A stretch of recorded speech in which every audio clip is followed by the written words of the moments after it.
En 70 ans d'histoire, seules 38 nationalités ont été représentées en Formule 1. Parmi elles, la France se figure de bon élève avec ses 79 victoires, 304 podiums et 882 grands prix. On peut même dire que dans toute l'histoire, seuls le Royaume-Uni, l'Allemagne et le Brésil font mieux. Les 71 représentants français ont transformé notre pays en une nation incontournable de la F1 et aujourd'hui on élit les 10 plus grands pilotes français de l'histoire. Sévère est la première icône de la F1 française. Beau, cultivé et talentueux, il va marquer le début des années 70. Lauréat de beaux prix chez les jeunes, notamment le Volant Shell 66 ou un titre de champion d'Europe de Formule 2, il se fait repérer par Tyrrell qui le recrute pour le mettre dans son écurie naissante aux côtés de Jackie Stewart, champion du monde et star de la discipline. La première année n'est qu'un test car Tyrrell ne dispose pas de ses propres châssis et l'écurie ne participe qu'à 9 grands prix, de l'apprentissage pour Sévère qui marque son premier point. En 71 en revanche, l'équipe est très forte et Sévère va se révéler. Pendant que Stewart décroche son deuxième titre haut la main devant Peterson, François termine 3ème du général et aide Tyrrell à gagner le championnat constructeur. C'est également cette année-là que Sévère fait ses 4 premiers podiums, dont le dernier sur la plus haute marche à Watkins Glen. Il devient le deuxième français à s'imposer en Formule 1. 1972 sera un peu plus décevant puisque Stewart le domine largement. 45 points à 15, 4 victoires à 0 et 5 podiums à 2. Ce décrochage est dû à une saison particulièrement malchanceuse et compliquée, il n'a eu que 4-5 courses sans problème. En 73, il connaît une saison plus glorieuse, lui et Jackie Stewart sont aux prises avec les Lotus de Fittipaldi et Peterson. Jackie s'en sortira le mieux et dominera la saison pour aller chercher son 3ème titre de champion du monde et ainsi prendre sa retraite. Sévère lui décroche 7 podiums, un nouveau titre de champion constructeur, mais termine 4ème de peu du général. Mais comme on le sait, le destin de Sévère est tragique et à Watkins Glen, 2 ans après sa première victoire, il va trouver la mort lors d'un crash pendant les essais. Ce drame est très mal vécu par le paysage de la F1 qui perd un de ses tout meilleurs pilotes. Sévère était aussi prodigieux que talentueux, il est le premier français à avoir atteint ce niveau et était promis à une belle carrière. Pour toutes ces raisons, je lui offre la 10ème place du top en guise de symbole. Ah non, c'est absolument pas une blague, Romain Grosjean fait partie des 10 meilleurs pilotes français en Formule 1. Je vais même aller plus loin, c'est le meilleur pilote français de ces 25 dernières années. C'est incontestable, la carrière de Grosjean est vraiment une très bonne carrière, même si aujourd'hui on entend souvent beaucoup de moqueries sur lui, je trouve d'ailleurs ça particulièrement injuste. Alors oui, c'est vrai, il lui arrive d'avoir des accidents ou des petites choses un peu bêtes. Ça lui arrive.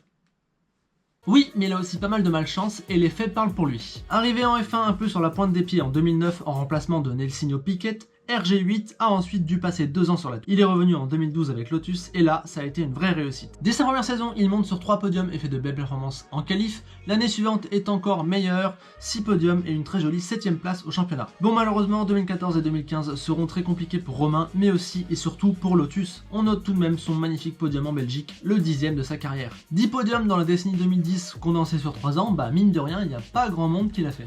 Bon, depuis 2016, Grosjean est au cœur du projet A, c'est un projet qui connaît des hauts super hauts et des bas super bas, bah exactement comme sa carrière en fait. Mine de rien, chez Haas il a tout de même sorti des gros coups comme la P5 à Bahreïn en 2016 ou la P4 en Autriche en 2017, mais oui, Romain commet souvent des erreurs et à un moment, ça l'empêche d'avoir plus de reconnaissance, plus de points, plus d'accomplissements, c'est normal. Avec ses bientôt 200 courses, son talent et ses 10 podiums, oui, je mets Romain Grosjean dans mon top 10 et j'espère qu'à la fin de sa carrière, on aura une meilleure vision de lui. Dans ce top, j'avais envie d'évoquer tous les âges de la F1 française, même si c'est difficile, on verra que l'âge d'or c'est vraiment entre 70 et 80, mais il fallait aussi évoquer les pionniers et parmi eux, Maurice Trintignant est totalement incontournable. Présent dès le 2e Grand Prix de l'histoire à Monaco en 1950, Trintignant est aussi et surtout le premier français à avoir gagné une course. Avec ses victoires à Monaco en 55 et en 58, il est à jamais le premier. Trintignant a participé aux 14 premières saisons de F1, c'est absolument colossal, il a d'ailleurs été pendant longtemps le recordman du nombre de Grands Prix disputés, ce que je trouve assez incroyable. Il a fait 4 saisons avec Cooper, 3 avec Ferrari, 2 avec BRM, 1 avec Lotus, il a fait 10 podiums, il a participé aux 14 premières saisons, c'était le premier français à compter en Formule 1, je pense que Maurice Trintignant mérite sa place dans ce top 10. Patrick Tambay a lui fait partie de cet âge d'or de la F1 française au tournoi des années 70-80, à un moment donné on avait même 7 français sur la grille. Tous ne font pas partie du top, mais Patrick Tambay oui, et je vais expliquer pourquoi. Je ne vais pas raconter la carrière de Patrick Tambay en entier, elle mériterait une vidéo d'1 heure, mais elle est assez riche, avec pas mal de moments difficiles comme des blessures ou des équipes en perdition qui l'ont souvent fait terminer loin des sommets, mais il y a aussi des beaux moments de gloire. En 10 saisons, Tambay a couru pour Surtees, Renault, McLaren mais aussi Ferrari, où il a gagné 2 courses, ce qui fait de lui le 5e français le plus titré de l'histoire. C'est chez Ferrari qu'il a réalisé sa meilleure saison en 83 avec une victoire à Imola, 4 pôles et 5 podiums pour une 4e 4ème place du général. Par la suite, il a rejoint une équipe Renault en difficulté, dans laquelle il a tout de même réalisé une pole et 3 podiums en 2 saisons. Puis il a terminé chez Haas. Alors bien évidemment, je ne connais pas la carrière de Patrick Tambay en entier, je n'en connais qu'une infime partie, mais c'est un pilote sur lequel j'ai envie d'en apprendre. Je pense que je vais profiter du confinement pour me faire quelques Grands Prix des années 80 sur la F1 TV. Mais bref, avec ses 114 Grands Prix, 2 victoires, 5 pôles et 11 podiums, Patrick Tambay fait partie des 10 meilleurs Français en Formule 1. Et je ne dis pas ça parce que son passage à la radio sur RMC a été totalement brillant. Ça n'a rien à voir. Voilà un pilote que je trouve assez méconnu et oublié, pourtant il a été très talentueux et très important. Ses succès dans les années 70 ont contribué à faire de la F1 française une place importante. Jeune talent, Depailler fait ses gammes en gagnant notamment le championnat de France automobile en 70. Par la suite, il obtient sa place en F1 pour remplacer François Sévère, tué au Grand Prix des USA. Malgré une première saison compliquée bien loin de son coéquipier Jody Scheckter, il va signer la pole au Grand Prix de Suède 74, ce qui est tout simplement la première pole d'un pilote français dans l'histoire. Il accompagne cette pole d'un podium le lendemain, le premier de sa carrière. En 75, il connaîtra une saison du même acabit, un peu en retrait mais avec un podium. Puis en 76, Tyrrell va se montrer très compétitif. Depailler et Scheckter finiront 3ème et 4ème du championnat. Patrick inscrira 7 podiums. Mais 77 est une nouvelle saison compliquée où Patrick arrive tout de même à accrocher 3 podiums. Heureusement, en 78, il obtiendra enfin ce qui lui manque, une victoire à Monaco qui plus est. Comblé, il quitte Tyrrell pour rejoindre l'équipe française Ligier. Avec son coéquipier Jacques Lafitte, ils réaliseront une super saison, se battant avec les meilleurs. Depailler en profitera pour aller chercher sa 2ème victoire en F1 en Espagne à Jarama. Un beau succès qui sera malheureusement son dernier, car l'année suivante, il rejoint Alfa Romeo. En grande difficulté, il se voit obligé d'abandonner lors des 8 premiers Grands Prix. Puis, lors d'essais privés sur le circuit d'Hockenheim, il est victime d'un ennui mécanique et fait une violente sortie de piste qui le tue. Depailler aura donc connu le même destin que celui qui l'avait remplacé, François Sévère. Depailler, c'est la jonction entre Sévère et les grands Français qui feront la F1 dans les années 80, c'est aussi 95 Grands Prix, 2 victoires, beaucoup de podiums et un destin tragique. C'est un pilote incontournable dans l'histoire française de la F1. Jean Alesi, par où commencer ?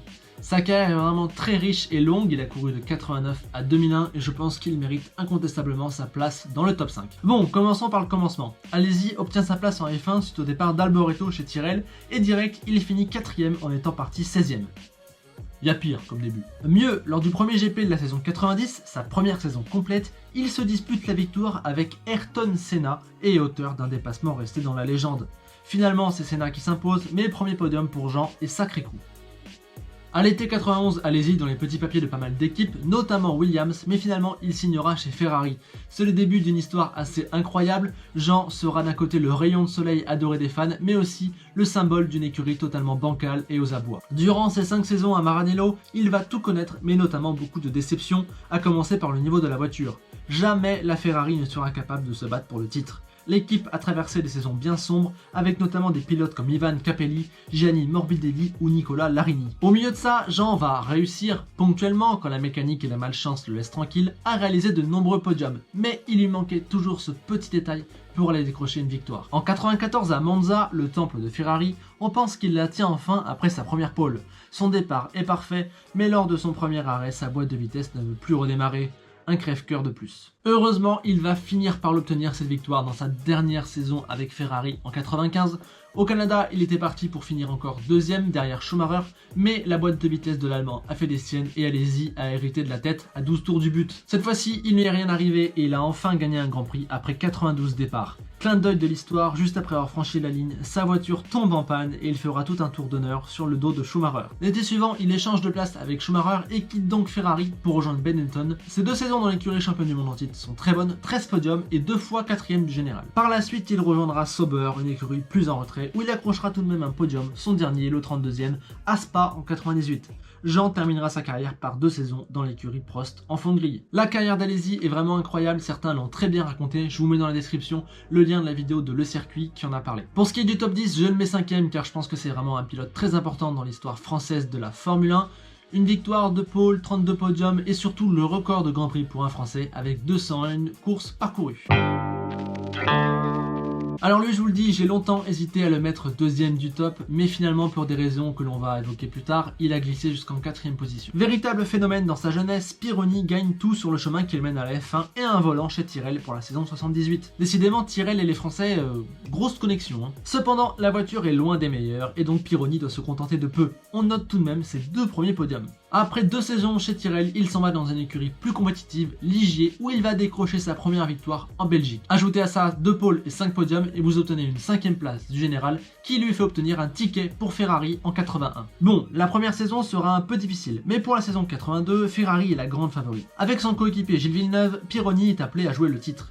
Oui mais voilà, on connaît tous l'histoire de la tragique saison 82. Pironi gagne 2 courses mais perd Villeneuve, son ami et coéquipier, décédé dans un accident affreux. Comble de l'horreur, le Grand Prix suivant, un autre pilote, Riccardo Paletti, se tue en tapant la voiture de Pironi. Mais le malheur va aussi frapper Pironi directement puisque lors des essais pluvieux au Grand Prix d'Allemagne, il s'envole sur la Renault de Prost et se blesse grièvement. Jambe broyée, il ne remontera plus jamais dans une Formule 1. En ayant raté les 5 dernières courses de championnat, Pironi finit tout de même 2e du général avec 5 points de retard seulement sur le champion du monde. Donc autant dire que sans ce destin tragique, il serait devenu le premier champion du monde français. Et qui sait ce que sa carrière aurait donné ensuite. C'est d'ailleurs la raison pour laquelle il est 4e et non pas 2e. Ses 70 Grands Prix, 3 victoires et 13 podiums sont malheureusement trop faibles par rapport à ce qu'il aurait dû gagner, par rapport à ce qu'il était appelé à faire. Et les 3 pilotes qui sont devant lui ont un palmarès beaucoup plus grand, ils ont pu accomplir plus de choses eux. Avant d'être commentaire pour TF1 pendant de nombreuses années, Fernando Alonso qui est en train de se battre comme un beau diable face à Mark Webber à l'extérieur qui est en train d'essayer de dépasser. Oups. Mais il est abruti lui, c'est qui ça? Oh Jacques, C'est une force India. Bah, il fait sa course. Allez voir le site Les Lafitteries. Jacques Lafitte a été un pilote de Formule 1 très talentueux. Propulsé en F1 par Frank Williams, il va ensuite construire une formidable histoire avec Guy Ligier. Premier pilote de cette nouvelle écurie, il va directement lui faire atteindre les sommets avec une pole et 3 podiums pour sa première année d'existence. Puis la suivante, c'est la première victoire qui arrive en Suède. La suite sera encore plus brillante. En 79, 80 et 81, Lafitte termine 3 fois 4e du général et amasse pas moins de 5 victoires, 6 pôles et 18 podiums. Il participe pleinement aux belles années de la F1 française et fait de Ligier une écurie de haut de plateau. Malheureusement, l'année 82 sera un peu décevante, ce qui le poussera à aller faire un petit tour chez Williams avant de revenir chez Ligier. La saison 85 est terriblement compliquée pour Ligier qui souffre d'énormément de problèmes, ce qui cause 9 abandons en 15 courses. Mais sur les 6 courses qu'il a pu terminer, Lafitte a scoré 3 podiums. La saison 86 se présente mieux, mais une nouvelle fois, le drame va rattraper un pilote français. Au départ du Grand Prix d'Angleterre, Lafitte est la victime collatérale d'un accident entre 2 pilotes. Cela l'envoie taper le mur en pleine face. Dans une certaine confusion, il faudra du temps et pas mal d'efforts chirurgicaux pour l'extraire de sa voiture. Et au final, le verdict est sans appel, il a de multiples fractures au bassin et aux jambes et il doit stopper net sa carrière. Acteur principal de la success story de Ligier, dans la bataille au titre pendant 3 saisons, auteur de 6 victoires, 7 pôles, 32 podiums et 176 Grands Prix, Jacques Lafitte est un monstre sacré de la Formule 1 française. René Arnoux est un pilote extrêmement talentueux qui a connu ses heures de gloire de 79 à 83, un temps relativement court mais où il a fait partie des tout meilleurs. Arrivé en F1 chez Martini, il n'y reste qu'un an pour se diriger vers Renault. Et directement, les succès arrivent. En 4 saisons pour la marque aux losanges, il va récolter 4 victoires, 14 pole positions et 11 podiums. Souvent victime d'ennuis mécaniques ou d'accrochage, il va passer à côté de quelques opportunités et ainsi rater des points importants. Cela explique pourquoi il n'a jamais fait mieux que 6e du général, mais en 83, il va avoir l'occasion de faire mieux puisqu'il signe pour Ferrari. Là aussi, très vite, les succès vont venir. 4 pôles, 3 victoires et 7 podiums pour une 3e place du général. Il jouait clairement le titre lors de cette saison 83, mais Piquet et Prost ont été plus forts. En 84, il sera encore présent mais moins fort car l'équipe sera moins compétitive et tout va très vite prendre fin à cause d'une brouille avec le patron de l'équipe. Arnoux finira sa carrière par 4 saisons assez anecdotiques chez une écurie Ligier en perdition. Arnoux avait la vitesse pour être champion du monde, il l'a prouvé notamment sur ses performances en qualification. Il a aussi travaillé dans 2 structures, Renault et Ferrari, qui auraient pu lui permettre de remporter ce titre, mais son heure n'est jamais venue. Il n'en reste pas moins qu'avec 149 podiums, 7 victoires, 18 pôles et 22 podiums, je place Arnoux 2e de mon top. Bon là, je pense qu'il n'y a aucun débat, je sais même pas si j'ai besoin d'argumenter. Alain Prost est tout simplement l'un des tout meilleurs pilotes de la Formule 1, de l'histoire de la Formule 1, toute nationalité confondue. Monstre sacré de la F1, Prost va d'abord commencer chez Renault, où il forge ses premiers succès et passe à quelques points d'un titre. Ensuite, il rejoindra McLaren pour écrire une des plus belles histoires de la discipline. Entre son duel avec Senna, la domination absolue de l'écurie et 3 titres de champion du monde, Prost va s'inscrire au Panthéon. Par la suite, il tentera d'aller chercher un titre avec Ferrari avant de prendre sa retraite. Retraite dont il sortira au bout d'un an pour revenir avec Williams pour décrocher son 4e titre avant de mettre définitivement fin à sa carrière. Voilà, je pense qu'il n'y a pas de débat, Prost est une légende, il a participé aux plus belles heures de la F1, son duel avec Senna est mythique, et surtout niveau français, il représente l'immense majorité de notre palmarès. 189 Grands Prix, 4 titres, 51 victoires, 33 pôles, 106 podiums. À lui seul, il représente 100% des titres français, 63% des victoires, 42% des pôles, 35% des podiums et presque 20% des Grands Prix courus. Je pense que tout est dit. C'est donc la fin de ce top 10. Avons-nous le même? Je ne sais pas, dis-moi en commentaire si tu as le même top 10 que moi. J'ai essayé de représenter un peu tous les âges de la F1. C'était assez dur à faire un top, mais au final je suis assez content, surtout de mon top 5. Voilà, il y avait Prost, je savais que je voulais le mettre. Ensuite il y avait un trio, Lafitte, Pironi, Arnoux qu'il fallait trier. Puis je savais que je voulais mettre les 5e. Et ensuite il y avait plus de pilotes à départager pour les places 6 à 10. Il y a notamment pas mal de pilotes que j'ai pas cités et que je vais citer maintenant. On a Olivier Panis, dernier vainqueur français en F1 en 96.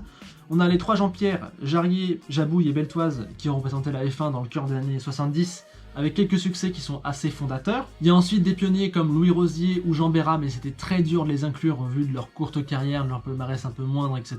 Mais il faut les citer, ils sont très importants. Et enfin, on verra si Esteban Ocon ou Pierre Gasly sont capables un jour d'avoir des succès pour entrer dans ce top. Voilà, c'est tout pour aujourd'hui, j'espère que ce top 10 vous aura plu, j'attends le vôtre dans les commentaires, n'oubliez pas le like, l'abonnement, le partage, et n'oubliez pas non plus que le plus important, c'est de franchir la ligne, toujours franchir la ligne.